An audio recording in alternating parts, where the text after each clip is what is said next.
Hi, it's John, and welcome to the channel. 5:54 a.m. Sunday, November the 2nd. I hope you're having a great weekend. My second video today. I tip my big blue mug of coffee to you today. By the way, if you haven't subscribed to the channel yet, I'd appreciate if you would do that. Just click on subscribe. Thank you so much. So today I want to start with a couple of quotes from Ronald Reagan, the great communicator. Reagan said, "It's not that government taxes too little, it's that government spends too much." He also said this: "The 9 scariest words in the English language are, I'm from the government and I'm here to help." And ain't that the truth? And today, this story I'm going to talk about here, I'm going to read a little bit of an article for you in just a moment, proves it. And there's plenty of criticism to go around in this video, not just the federal government, but provincial governments as well, including Alberta. And my Premier Danielle Smith is kowtowing to what Mark Carney wants just to try to get a pipeline here. And she needs to start calling out the BS. And we're going to get a lot of BS when it comes to the budget that's coming up. Now, what has Mark Carney been saying? I think he said this for the very first time way back in February. And he's pulling the wool over your eyes when he says this. Carney's been pushing this line since shortly after he started running for the Liberal leadership way back in January. No doubt François-Philippe Champagne, his finance minister, will stroll across the floor on budget night in his brand new pair of shoes. "We have balanced the operational budget." The Liberal SEALs will clap in the background, but they'll hardly say the word deficit because in the mind and the world of Mark Carney, deficits don't exist anymore. Neither do they in the mind of Champagne or Liberals. Deficits are investment. And the investment is your money, which drives up the cost of living and inflation. And it doesn't really do any good. Because generally when governments pick winners and losers, Canadian taxpayers are losers, case in point. I want to read a bit of this to you. Canadian governments, and you'll notice it says governments here because there's a lot of provincial governments that are guilty of this.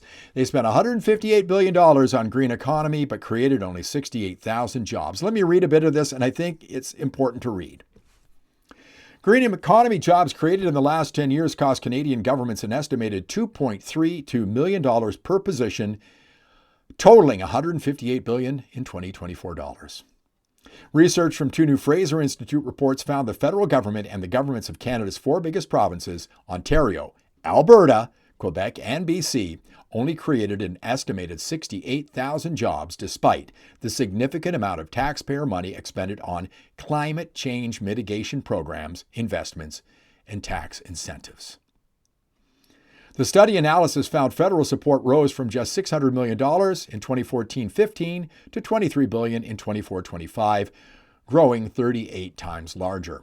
The researchers examined Canadian government's green initiatives such as clean technologies, electric vehicle incentives, and charging infrastructure, funding for building retrofits, and support for energy efficiency programs. In one example of failed green energy policy after many federal and provincial subsidies ended in early 2025, EV sales in Canada plummeted by nearly half as charging infrastructure gaps and unreliability hadn't been addressed, as well as major consumer demand failing to materialize.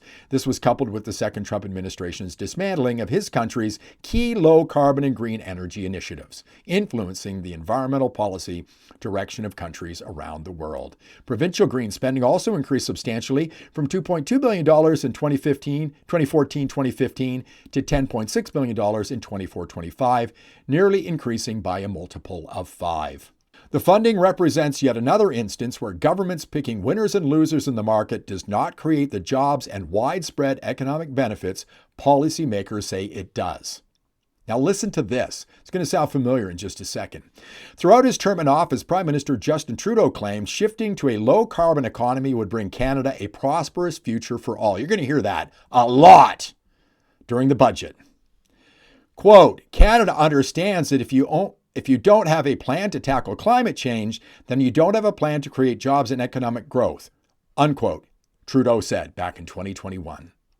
Yet not only did green spending not grow the Canadian economy in a major way, but it also didn't enable us to meet Canada's greenhouse gas emissions, GHG targets. According to the federal government, Canada's emissions only dropped 0.9% between 2022 to 2023, for instance. And now we get to the Mark Carney part of the story. For now, it appears Prime Minister Mark Carney, a former UN Special Envoy on climate action and finance, is distancing himself from parts of Trudeau's green legacy, removing the carbon tax and promising to fast-track energy projects. Quote, "What we need to do is to be as effective as possible in terms of addressing climate change while growing our economy," unquote, Carney told Bloomberg News. Does that sound familiar to what Justin Trudeau said while he was blowing $158 billion of your money to accomplish absolutely nothing? What makes those emissions go down will be carbon capture and storage. Now, this is where we get to Danielle Smith and the province of Alberta, because Danielle Smith is counting on a pipeline if she buys into this carbon capture nonsense. As Jeff Rath said on this channel right here, putting a pipe into the ground and putting carbon dioxide into it. Do you know what happens when a pipeline bursts? You have a mess. You got to clean it up. Do you know what happens when a carbon pipeline bursts? This is what can happen when a carbon pipeline bursts. Listen to this. Did you hear this story? October 28th, just a few days ago. Listen to this. On a highway near a small village in Mississippi, car engines stalled, people passed out, and dozens were hospitalized, all while first responders struggled to figure out why. There had been reports of an explosion and a loud roar. Emergency crews suspected a gas line had erupted, causing a mass poisoning. 30 minutes in, they knew that the gas was carbon dioxide, according to a post-incident report authored by multiple U.S. agencies. A pipeline carrying liquid CO2 ruptured, forming a crater around 40 feet deep at its lowest point. More than 31,000 barrels spewed into the air over several hours near the small town of Sartatia, Mississippi in February of 2020. As the gas spread throughout the small town, residents fell ill and emergency vehicles stalled. In all, 45 people had to recover in local hospitals, while another 200 evacuated. No one died. While the emergency ended over 5 years ago, it remains a case study in the potential dangers of capturing carbon and storing it underground, including with the existing and proposed CO2 networks in Alberta, researchers say. So, Danielle Smith, be careful what you do. Back to the other story. The impending federal budget includes a climate competitiveness strategy that Carney claims will introduce an investment-led plan to cut emissions while boosting growth. Investment. Deficit. We need to make sure Canadians are getting value for their money, and so far the results don't show that. Now, Ali Akbari here is the person at the Fraser Institute. Quote, "I think it's important for governments to reflect on these findings and reevaluate spending initiatives and scale them back given that they've generated so little benefit." The Carney government will deliver its first budget on Tuesday, and beware the budget, folks, because there's going to be a lot of investment deficits. And generally, when governments spend a lot of money on stuff like this and pick winners and losers, you end up being the big loser. Thanks for watching. If you liked the video, please give it a thumbs up, subscribe to the channel, ring the bell for notifications. I will see you in the next one. Beware the budget.